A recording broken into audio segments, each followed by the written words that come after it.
Lord excuse me ma'am. हाँ जी बेटा बोलो। मैम आप ये दोबारा एक्सप्लेन कर रहे हो? कर दिया था मैंने। Yes ma'am. अच्छा, क्रॉसिंग द बार में बेटा टेनिसन साहब जो हैं वो अपनी डेथ से 3 इयर्स पहले ये पोएम लिखी है। तो उनको क्या हो रहा है, ही हैड दैट प्रीमॉनिशन। और बेटा इसीलिए हमने इस पोएम को क्या बताया है, हमने बताया है कि ये पोएम जो है वो एक स्पेशल काइंड ऑफ एलिजी है। तो एलिजी इसलिए है, डिफरेंट काइंड ऑफ एलिजी क्यों है ये पोएम? एलिजी वो पोएम होती है जो डेथ पे लिखी जाती है किसी के, और ये बेटा डिफरेंट काइंड ऑफ एलिजी है, स्पेशल काइंड ऑफ एलिजी है, because poet himself is writing about his death. Secondly बेटा एलिजी की टोन जो होती है उसमें ग्रीफ होता है, पेन होता है, और इसमें पोएट डेथ से बिल्कुल भी पेनफुल नहीं बेटा उसको बना रहा है एक्सपीरियंस को, इसलिए बेटा इसे हम डिफरेंट काइंड ऑफ एलिजी बोलते हैं। अब हमने पेज नंबर 16 जो है वहां से जब शुरू किया, कीर्ति सेज कि मैम हमने 15th पेज पढ़ लिया था, did we? No we did not. Ma'am 15 भी हो गया एंड 16 भी आपने एक्सप्लेन कर दी थी पूरी पोएम लास्ट टाइम। पोएम नहीं बुक में से पढ़ी थी? बुक में से मैम, नहीं। बुक में से पढ़ ली थी। Yes yes ma'am. अच्छा, बुक में से भी समझा दिया? Yes yes ma'am. मैम। लिख लिया था पूरा आपने? लिख लिया था वो I yes see ma'am. The pilot and face to face, वो भी हो गया था पक्का?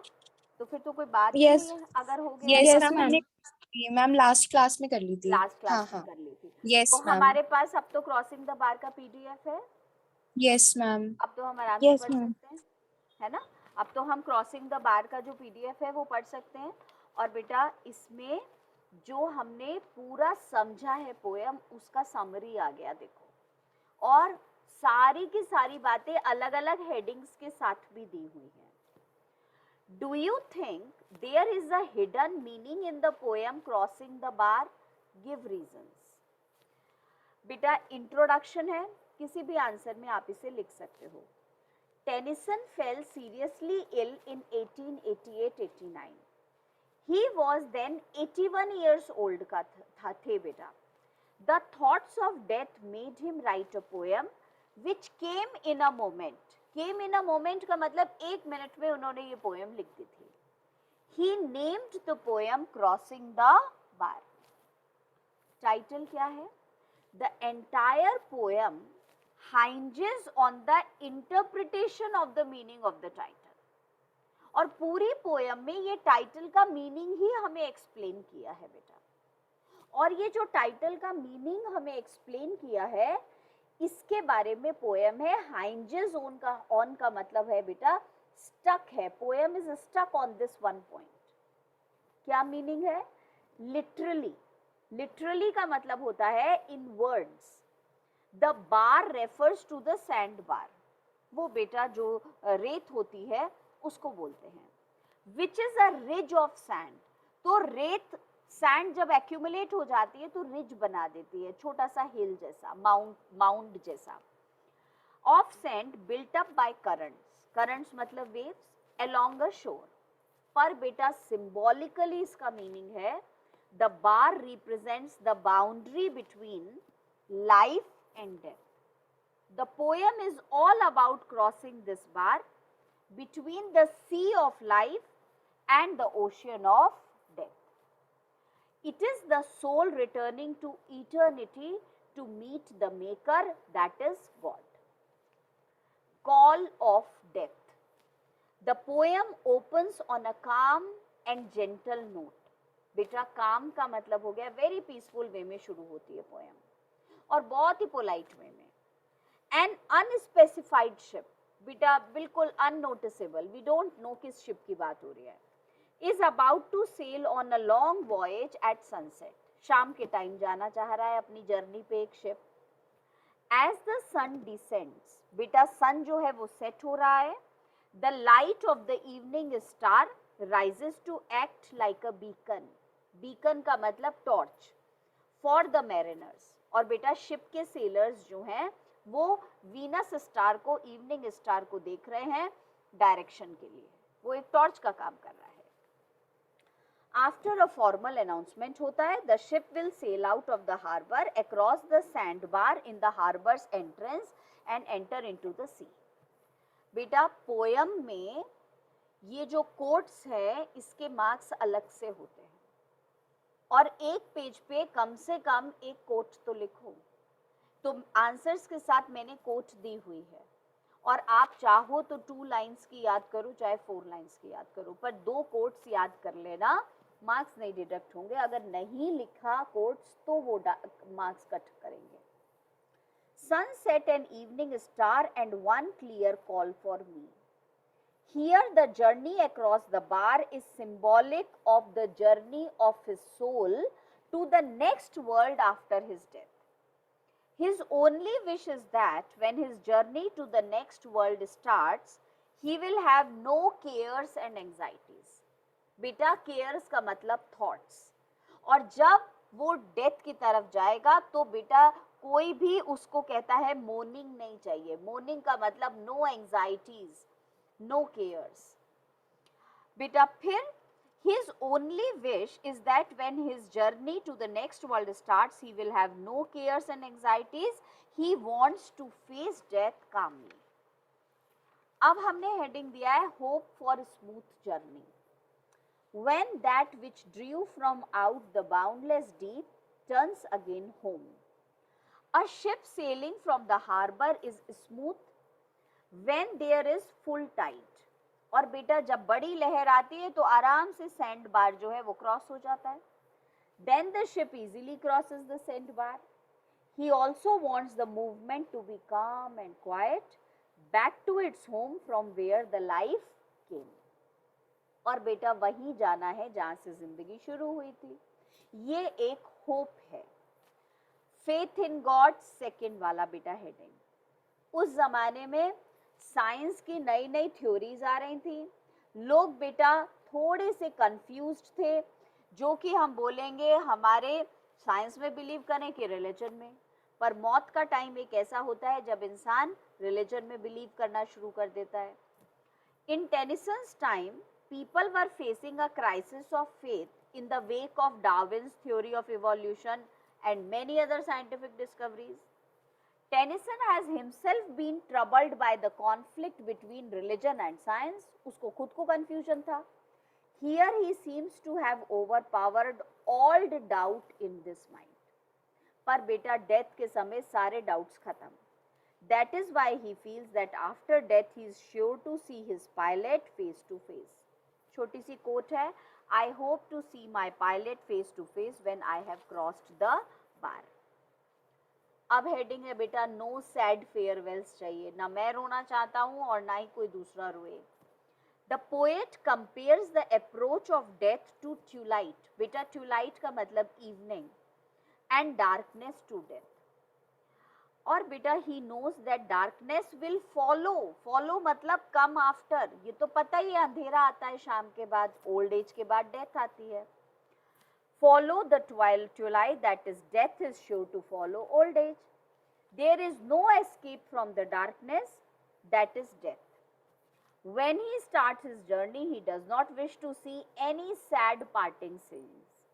Twilight and evening bell, and after that the dark, and many there be no sadness of farewell when I embark. बेटा नेक्स्ट हमारा जो page है वो देख लेना एक बार. साइड में 2 लिखा हुआ है. Unlike the first stanza. बेटा थर्ड स्टैंजा फर्स्ट स्टैंजा से डिफरेंट है. अनलाइक का मतलब different. Where the speaker hears a clear call, here he hears the sound of the evening bell at twilight. इस समय उसे शाम की बेल सुनाई दे रही है. तो बेटा शाम की बेल का मतलब चर्च की बेल, जो सिग्निफाई करती है कि डेथ हो रही है किसी की. It is suggestive of death knell. बेटा death sound, a traditional ringing of a bell to signal that a person has died. It is a metaphor for the speaker's impending death. बेटा impending मतलब coming near. Sensing his end, he wants to remain happy. He does not want himself and others to be unhappy. He does not consider death cruel. In fact, death is a gateway through which one passes to enter the next world. अब उसे लग रहा है death तो एक gate का काम करती है. So death should be welcomed cheerfully. बेटा मीटिंग गॉड बहुत इंपॉर्टेंट पॉइंट है. The last stanza embodies a fundamental biblical belief in the immortality of the soul and meeting God face to face.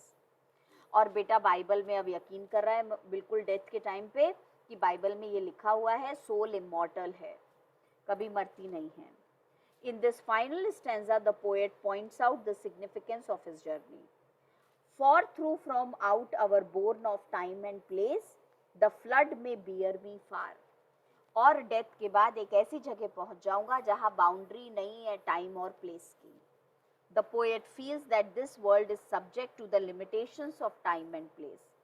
However, the world where we go after death is free from such limitations.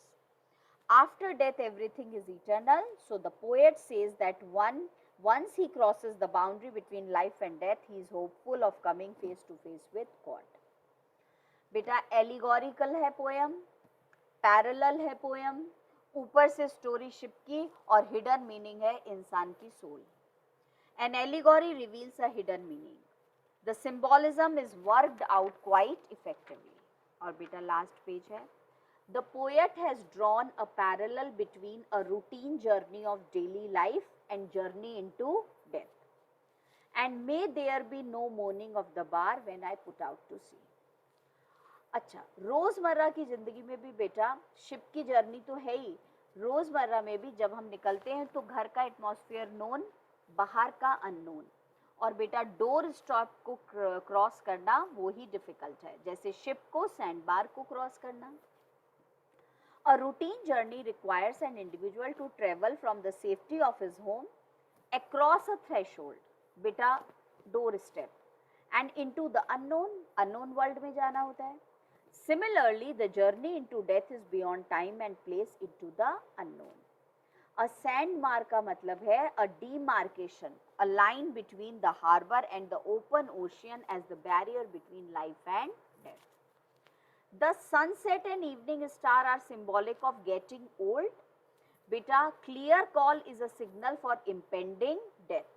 तो clear call का मतलब death is coming. The vast ocean is like death, but such a tide as moving seems asleep, too full for sound and foam. पर बेटा शायद death is also like sleep. The speaker in the poem hopes a tide would help him to reach his destination. कोई ऐसी लहर आए कि मैं जल्दी से ocean of death में चला जाऊं. Here he is trying to diminish the horror of death. और ऐसा कह के बेटा थोड़ा सा वो अपने डेथ के डर को कम करता है कि लौट के तो फिर यहीं आना है और डेथ तो अल्टीमेट एंड है ही है. बेटा here he is trying to diminish the horror of death by drawing attention to the fact that it is merely returning home. इसका मतलब सिर्फ ये है कि हम लौट के फिर अर्थ पे ही आएंगे. बेटा merely मतलब only. The pilot is a reference to God and in Tennyson's own words, the divine presence, the great power that controls and guides our lives. एक और रिलीफ मिलता है ये सोच के कि फिर मुझे अपना पायलट देखने को मिलेगा, मुझे अपने गॉड देखने को मिलेंगे. बेटा लास्ट पैराग्राफ कंक्लूजन है, किसी भी आंसर में लिखो वो वाली लाइन्स हैं. Crossing the bar is an unusual LG. An LG deals with the theme of death. It deals with the ideas related to death, life beyond death. Yet there is absence of grief, of lamentation. रोना धोना नहीं है इसमें. The acceptance of death is in calm and serene tone. बड़े peaceful tone में बेटा death को accept किया है. Thus this poem represents the secure voyage from life into death. ये कंक्लूजन लाइन है. बेटा इंट्रोडक्शन वाली लाइंस भी आपके पास मिल गई हैं. आप जब आंसर लिखोगे तो 2-3 लाइन इंट्रो और 2-3 आप कंक्लूजन लिख लोगे और सिर्फ one side of the page वो बेटा आपका आंसर 4 मार्क्स का मोर देन इनफ है. पूरा 1 अगर रजिस्टर का आपका भर रहा है तो पैरा में डिवाइड करके या 3/4 भर रहा है तो 4 मार्क्स के हिसाब से बहुत लिख दिया आपने, इससे ज़्यादा ज़रूरत नहीं है. और एक पेज पे 2 कोट्स दे दो 2-2 लाइन की या बेटा एक पूरी कोट 4 लाइन्स की, दैट इज़ ऑल सफिशिएंट हो जाएगा. अभी मेरा मैटर क्रॉसिंग द बार का पूरा नहीं हुआ, अभी क्रिटिकल एप्रिसिएशन रह रहा है तो मैटर और भी भर भर के तुम्हें मिल जाएगा. उसको कैसे चूज करके आंसर में लिखना है वो तुम्हारा काम है. बेटा डार्कलिंग थ्रश शुरू कराऊंगी और कैरेक्टर स्केच पढ़ेंगे मिसेस मेलार्ड और जोसेफिन का कल, और पहले हम रेवरी में से स्टार्ट करेंगे द डार्कलिंग थ्रश पोएम।